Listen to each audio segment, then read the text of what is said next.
melayani nafkah batin istri sehari sebanyak 3 kali. Assalamualaikum warahmatullahi wabarakatuh. Bismillah walhamdulillah.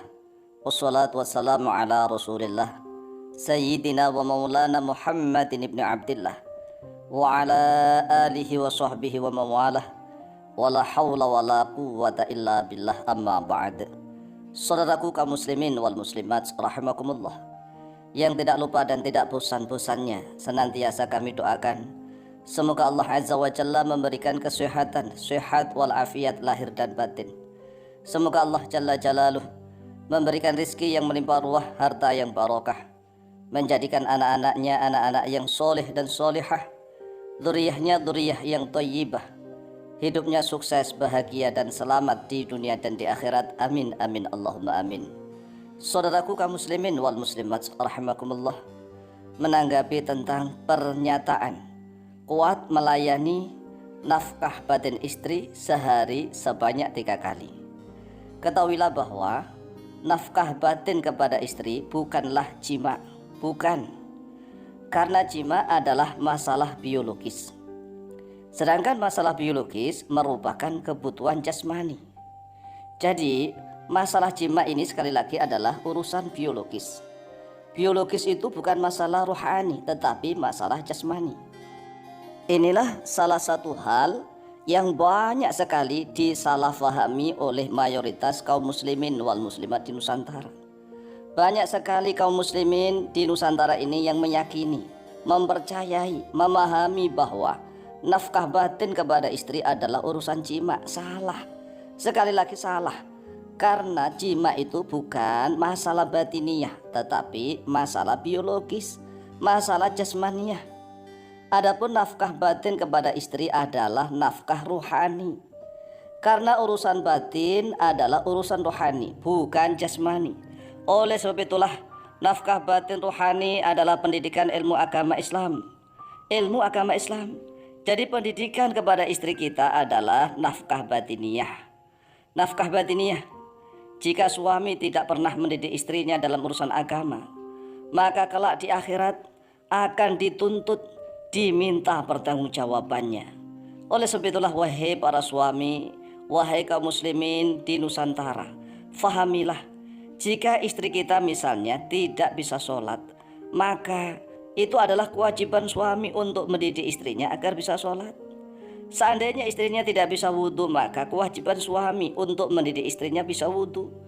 Kalau seandainya istrinya misalnya nih belum bisa mengenali darah haid, warna darah haid, macam-macam dan jenis darah haid, maka kewajiban suami untuk mendidik istrinya tentang darah haid, cara menghitungnya haid itu berapa, kapan, dan mengenali ini darah haid, ini darah istihadah dan seterusnya. Jika istrinya belum bisa ngaji, maka itu kewajiban suami untuk mendidik istrinya agar bisa ngaji. Jadi sekali lagi, nafkah batin itu bukan urusan jima, bukan. Adapun masalah jima bukanlah kewajiban suami, bukan. Jadi jima itu bukan kewajiban suami, tetapi justru menjadi kewajiban istri yang merupakan hak bagi suami untuk memintanya kapan saja. Inilah yang harus dipahami. Jadi sekali lagi ya, urusan jima itu bukan kewajiban suami. Mengapa bukan kewajiban suami? Karena sang suami telah diwajibkan oleh Allah Azza wa Jalla tatkala mau menikah, diwajibkan untuk memberikan mahar atau mas kawin. Mahar atau mas kawin itu adalah kewajiban suami yang harus dia berikan kepada istrinya. Padahal nih, tatkala menikah kan sama-sama enak, tetapi mengapa suami yang diwajibkan membayar mahar? Kemudian setelah menikah, maka Allah Azza wa Jalla juga mewajibkan lagi kepada sang suami untuk memberikan nafkah lahir. Nafkah lahir yaitu memberikan sandang, pangan, papan, mencari nafkah. Ini adalah kewajiban sang suami. Padahal dalam mengarungi kehidupan rumah tangga itu kan sama-sama ya suka dan duka antara suami istri. Tetapi mengapa Allah Azza wa Jalla mewajibkan mencari nafkah, memberi nafkah itu kepada sang suami, bukan kepada istri? Karena Allah Azza wa Jalla lebih mencintai hambanya yang namanya istri. Istri itu lebih dicintai oleh Allah, lebih dimuliakan oleh Allah, lebih disayangi oleh Allah. Tetapi aneh kan, masih banyak istri yang tidak merasa, tidak sadar. Padahal dia sudah dimuliakan oleh Allah, diunggulkan oleh Allah. sama-sama hamba Allah. Tetapi mengapa justru sang suami yang diwajibkan untuk membayar mahar, diwajibkan untuk mencari nafkah, memberikan nafkah? Oleh sebab itulah, tatkala mengarungi kehidupan rumah tangga, istri diwajibkan oleh Allah untuk taat melayani kepada sang suami, yaitu terutama masalah jima. Jadi sekali lagi, jima ini adalah kewajiban sang istri. Yang namanya wajib itu lebih baik dan lebih afdol daripada sunnah. Mengapa? Ya namanya wajib kalau dijalankan berpahala, ditinggalkan berdosa. Oleh sebab itulah, tatkala sang suami sudah memberikan kewajibannya, yaitu memberikan mas kawin dan memberikan nafkah lahir, sandang pangan papan, kemudian sang suami berhak meminta kepada istrinya kapan saja. Jika istrinya menolak, maka akan dilaknat oleh para malaikat. Mengapa? Karena itu adalah kewajiban istri. Kewajiban istri kok malah menolak, maka dilaknat oleh para malaikat. Lah, yang namanya wajib ini kan lebih utama, lebih baik daripada sunnah.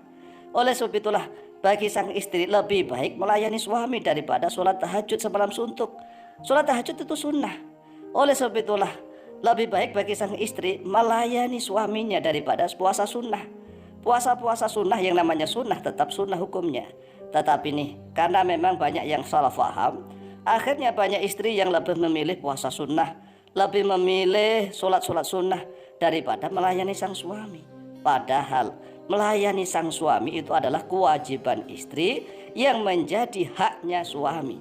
Yang namanya haknya suami, maka suami berhak meminta kapan saja, di mana saja, dengan syarat istrinya tidak dalam keadaan haid, dengan syarat istrinya tidak dalam keadaan sakit parah. Kalau hanya yang capek-capek biasa, maka tetap tidak dibenarkan bagi seorang istri menolak permintaan suami. Inilah yang perlu dipahami. Oleh sebab itu, sekali lagi, jangan bangga kalau mengatakan kuat memberikan nafkah batin kepada istrinya sehari sebanyak 3 kali.